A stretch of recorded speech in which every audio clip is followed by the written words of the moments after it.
जय श्री कृष्णा। प्रणाम भक्तजनों। आज मैं श्रीमद् भागवत पुराण के अध्याय 8 की कथा लेकर आई हूँ।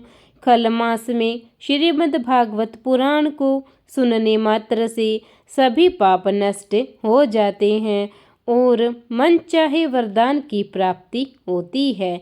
आइए हम आज श्रीमद् भागवत पुराण के 8वें अध्याय में भगवान के गुण और कर्म लीलाओं का वर्णन सुनेंगे। आइए हम कथा की शुरुआत करते हैं।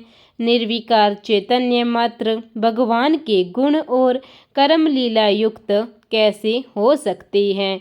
सभी ज्ञानों के निदान भगवान विष्णु अपने ही द्वारा रचित तथा पालित सृष्टि का संहार रूप अज्ञान परक कार्य कैसे करते हैं।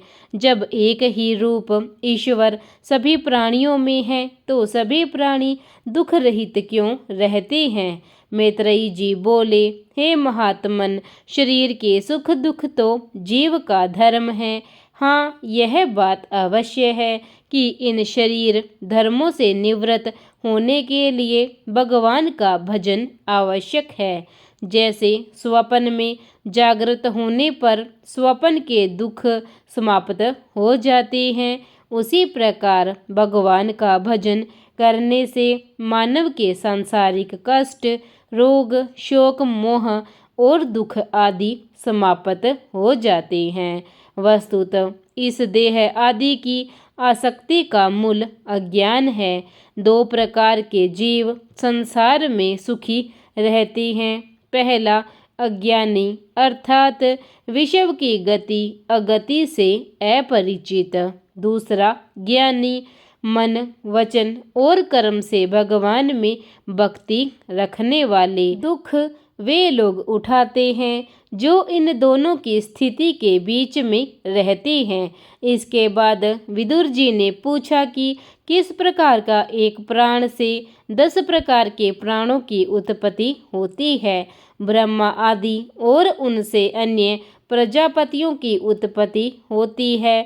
विभिन्न योनियों की सृष्टि होती है और पृथ्वी आदि लोकों की स्थिति, वर्णाश्रम व्यवस्था, यज्ञ याग का विस्तार, सृष्टि का ब्रह्मा में विलीनीकरण आदि कैसे होते हैं। मैत्रेयी जी ने विदुर जी को बताया कि संसार के प्रलय सागर में निमग्न होने पर भगवान नारायण अपने नेत्र बंद करके अपनेपन में ही समाविष्ट हुए तो उस समय लकड़ी में आग के समान सारे भूत उसके शरीर में अंतर्हित हो गए। भगवान विष्णु हजारों युगों तक सोए रहे। जब उन्होंने अपनी आंखें खोली तो देखा कि सारा लोकांतर उनमें ही स्थित है। सभी लोग पाल उनकी आराधना कर रहे हैं। वे लोग रचना के लिए व्याकुल है। उन्होंने यह देखकर सभी भूतों को बाहर निकलने की आज्ञा दे दी।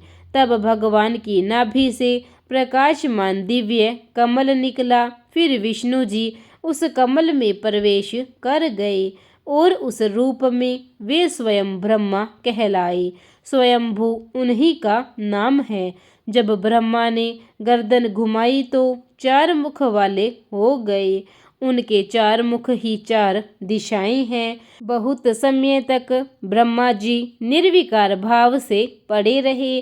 फिर काल शक्ति की प्रेरणा से कमल नाभि के रास्ते जल में प्रवेश कर गए और कमल का मूल खोजने लगे। इसमें सफल होने पर वे समाधि में लीन हो गई।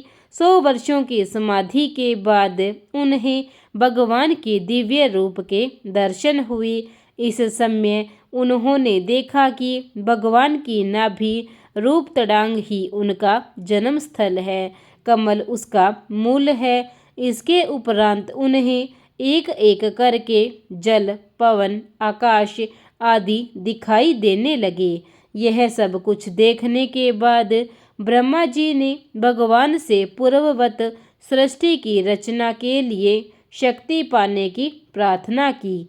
भगवान प्रकट हुए और सृष्टि की रचना के लिए शक्ति प्राप्त करने के लिए कठोर तप करने का आदेश देकर अंतर्ध्यान हो गए।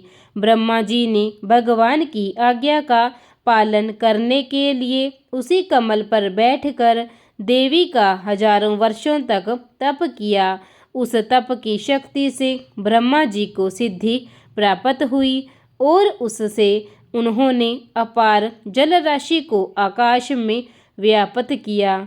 फिर उसी कमल के लोक रूप से भूलोक, भुवरलोक, स्वर्गलोक, तीन लोक रचे। इन तीनों लोकों में कामना वाले प्राणी निवास करते हैं। विषयों के रूपांतर को ही काल कहते हैं और यह काल भगवान का अप्रकट उपादान है। इस काल को ही निमित्त बनाकर भगवान संहार करते हैं।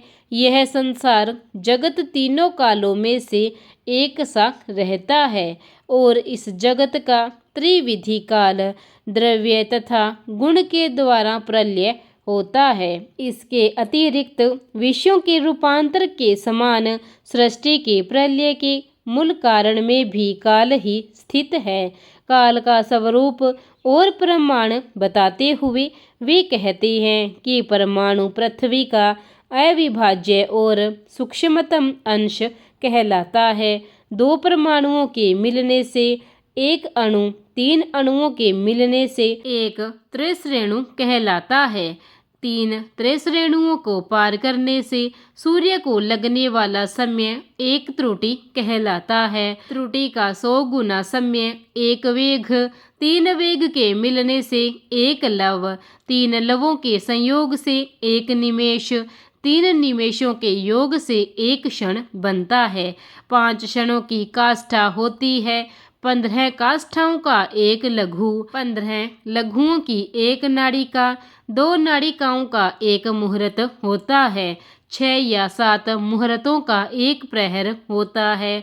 4 यामों का एक दिन और 4 यामों की एक रात होती है। 15 दिन रातों का एक पक्ष होता है। पक्ष 2 प्रकार के होते हैं, कृष्ण पक्ष और शुक्ल पक्ष। 2 पक्षों का एक महीना होता है। 2 महीने की ऋतु होती है। 3 ऋतुओं को एक अयन कहती हैं। अयन 2 होते हैं, दक्षिणायन और उत्तरायण। इन 2 अयनों का एक वर्ष होता है। ऐसे 100 वर्षों की मनुष्य की आयु होती है। इस वर्ष को ही सूर्य, बृहस्पति, चंद्रमा और नक्षत्र संबंधी महीनों के भेद से संवत्सर, परिवत्सर, चूड़ावत्सर, अनुवत्सर तथा वत्स कहते हैं। देवताओं की 12 सहस्त्र वर्षों की अवधि के 4 युग होते हैं, सतयुग, त्रेता युग, द्वापर युग और कलियुग। इनकी अवधि कर्म से 4800, 3600, 2400 और 1200 दिव्य वर्ष की होती है। इस तरह के एक सहस्त्र चारों युग ब्रह्मा जी का एक दिन होता है। ब्रह्मा जी के दिन को ही कल्प कहते हैं। एक कल्प में 14 मनु होते हैं। ब्रह्मा जी के दिन की समाप्ति पर रात का आगमन और उनका विश्राम करना ही प्रलय है। ब्रह्मा जी की आयु के पहले प्रारंभिक भाग के प्रारंभ में ब्रह्मा नामक कल्प हुआ। इस कल्प में शब्द मात्र था। दूसरे प्रारंभिक भाग में पद्ध नामक कल्प हुआ। इस कल्प में भगवान के नाभि सरोवर से कमल प्रकट हुआ। यह सर्वलोकमयी था। मैत्रेयी जी के अनुसार इस समय दूसरे प्रारंभिक चरण उत्तर पूर्वाद्र का वारहा कल्प चल रहा है। इसमें भगवान के शुक्र रूप धारण किया है। 2 प्रार्ध का यह काल विष्णु भगवान का एक निमेष है। वे ही इस समस्त ब्रह्मांड कोश के कारण रूप हैं और उनसे परे कुछ भी नहीं है। इसके बाद मैत्रेयी जी ने प्रलय के बाद सृष्टि की उत्पत्ति का विवरण दिया। उन्होंने कहा कि जब ब्रह्मा जी सृष्टि की रचना के लिए तैयार हुए तो सबसे पहले मोह, तम आदि तामसिक वृत्तियां रची गई। इससे वे दुखी हो उठे। दोबारा जब उन्होंने सृष्टि रचना के विषय में विचार किया तो वीतराग ऋषि सनक आदि उत्पन्न हुए। इन वीतरागियों ने सृष्टि के विस्तार की ब्रह्मा जी की आज्ञा अस्वीकृत कर दी। वे सभी ऋषि ब्रह्मचर्य का पालन करते हुए विष्णु जी के ध्यान में रहे। ब्रह्मा जी आज्ञा के न मानने से क्रोधित हो उठे तो एक नीले व लाल रंग का बालक उनकी भुह से उत्पन्न हुआ। यह बालक पैदा होते ही अपने नाम और निवास के लिए रोने लगा। ब्रह्मा जी ने उनके रोने के कारण उनका नाम रुद्र रख दिया और निवास के लिए आकाश, पवन, अग्नि, पानी, हृदय, इंद्रियां, प्राण आदि निश्चित कर दिए। आगे उन्होंने इस रुद्र के भी 11 भाग कर दिए। वे क्रम में इस प्रकार है: मन्यु, मनु, महीनस, महान शिव, ऋतध्वज, उग्रेता, भव, काल, वामदेव तथा धृतवत। इन 11 रुद्रों को ब्रह्मा ने कर्म रूप से 11 रुद्रनियां दी: व्रति, उष्णा, नियुति, उमा, सर्पी, इला, अंबिका, इरावती, सुधा और दीक्षा, और कहा कि इनसे आगामी प्रजा उत्पन्न करो। नीललोहित ने ब्रह्मा जी की आज्ञा का पालन किया, पर उससे जो संतति उत्पन्न हुई वह बहुत भयंकर थी। उस पर ब्रह्मा जी ने नीललोहित से कहा कि तप करो और उत्तम संतति उत्पन्न करो। नीललोहित वन में तप करने के लिए चले गए। इसके बाद 10 अंगों से ब्रह्मा जी ने 10 पुत्र उत्पन्न किए। गोद प्रजापति, अंगूठा दक्ष, प्रा से वशिष्ठ, त्वचा से भृगु, हाथ से ऋतु, नाभि से पुलह, कान से पुलत्स्य, मुख से अंगिरा, नेत्र से अग्नि, मन से मरीचि आदि। इनके अतिरिक्त ब्रह्मा जी ने हृदय से काम, बाहों से क्रोध और अधर और होठों से लोभ, वाणी से सरस्वती, लिंग से समुद्र, गुदा से पाप का स्थान, छाया से कदर्म, दाएं स्तन से धर्म और बाएं से अधर्म को पैदा किया। इन सब के बाद ब्रह्मा जी स्वरूप और वासना से रहित पुत्री सरस्वती पर मोहित हो गए। अपने पिता की यह बात देखकर मरीचि आदि उनके पुत्रों ने पिता को इस बात से निवृत्त करने की कोशिश की।